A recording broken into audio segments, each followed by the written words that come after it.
Hey guys, checklist part 2. என்ன அப்படின்னா salary வந்த உடனே ஒரு 5 to 10% allocate பண்ணிக்கணும். நம்ம எக்ஸ்பென்ஸ் எல்லாம் பண்ணி முடிச்சுட்டு லாஸ்ட்டாக மந்த் எண்டில் சேவ் பண்ணிக்கலாம் அப்படின்னு நினச்சா நம்மளால் எப்போவுமே முடியாது. So better to save after you get the salary. Second thing என்ன பார்த்தோம் அப்படின்னா, இப்போ ஒரு ஹெல்த் இன்சூரன்ஸு, டேர்ம் இன்சூரன்ஸ் இதெல்லாம் நம்ம முன்னாடியே போட்டு வைக்கிறது. இல்லை அதுவும் இல்லாமல் நம்ம முன்னாடியே போட்டு வச்சோம் அப்படிங்கும்போது நம்மளுக்கு ப்ரீமியமும் கரெக்டாக இருக்கும். ஏஜ் ஏற ஏற நம்மளோட ப்ரீமியம் அமௌண்ட் வந்து அந்த பேஸ்ட் ஆன் ஏஜ் வந்து டிஃபர் ஆகும். So better to get premium before it self. Next thing என்ன அப்படின்னு பார்த்தா, இப்போ ரிட்டையர்மெண்ட்க்கோ இல்லை எஸ்ஐபியோ வந்து நம்ம லாங் டேர்ம் போடுறோம். மேபி ஃபார் சைல்டு எஜுகேஷன் இந்த மாதிரிலாம் பண்ணும்போது நம்ம லாங் டேர்ம் போடுறத நம்ம எப்போவுமே ஷார்ட்டில் வந்து பிரேக் பண்ணக்கூடாது. அப்போ தான் அது காம்பவுண்ட் இன்ட்ரெஸ்ட் அட்டைன் ஆகி நம்மளுக்கு ஒரு நல்ல ப்ராஃபிட்டை கொடுக்கும். லாஸ்ட் பட் நாட் லீஸ்ட் என்ன அப்படின்னா, healthy discussion with the partner about the finance.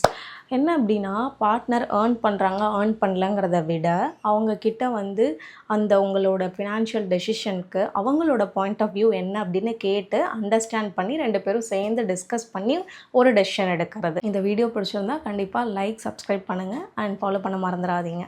By.